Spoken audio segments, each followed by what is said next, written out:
All right, let's move on to another one of our top stories this evening, and Sir Keir Starmer's decision to publish some of his tax returns 24 hours after the Prime Minister released his. Now, the leader of the Labour Party paid more than £67,000 in tax last year. Most of that was from his income as an MP and as leader of the opposition. Well, let's get some more on Sir Keir's tax by speaking to Shreya Nanda, chief economist at the cross-party think tank, the Social Market Foundation. Shreya, thank you so much for being with us this evening. You've seen Sir Keir's and you will have seen the Prime Minister's. I mean, what struck you from the tax returns that you've seen so far? Well, I think it's really welcome that we're seeing some transparency on tax from both of them. I think what was particularly striking was, the fact that Rishi Sunak's tax return, his income this year almost 10 times greater than Keir Starmer's, and yet he was paying an average tax rate that was actually lower than Keir Starmer's total average tax rate. And that's because he derives his income in different forms that are where people pay a lower tax rate on those kinds of earnings.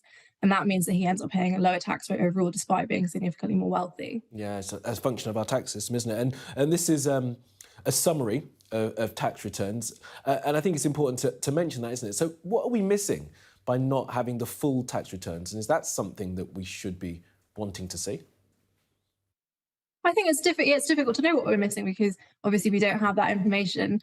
I think obviously there's lots of issues around the taxation of offshore wealth, and I think that's something that there were, some people were saying perhaps that's not what was not included in Rishi Sunak's tax returns. But yeah, I think it's difficult to comment on what we're not seeing without seeing the full tax return. Yeah, I mean, I suppose the idea is about transparency, isn't it? And I guess that they've decided that these are the pertinent bits and the bits that are most useful to being in the public domain. And this is, I guess, something that we're going to see happening more broadly. I know the Labour Party wants the top team to all publish their tax returns in future.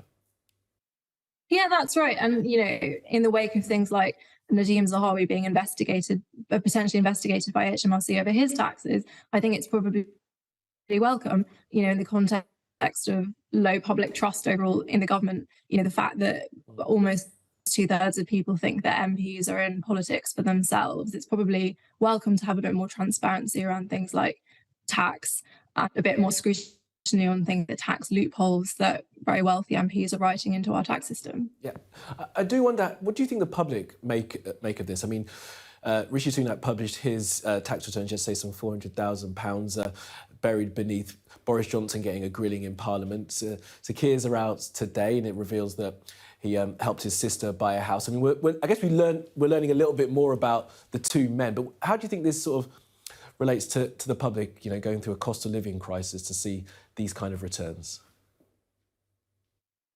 Yeah, I mean, I think there's something about the overall numbers in there, and how wealthy some of our politicians are. And then there's also the fact, coming back to the fact that the tax rate that Rishi Sunak in particular is paying is very low. And I think that kind of just adds insult to injury in the context, as you say, of a cost of living crisis where so many people are possibly paying a higher average tax rate than him and yet struggling to get by.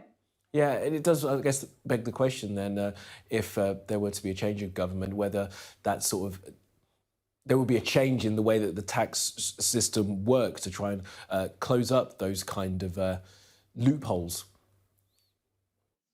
Yeah, that's right. And that's something that, Labour have discussed in previous manifestos, raising capital gains tax in line with income tax, to raise money as part of their manifesto promises.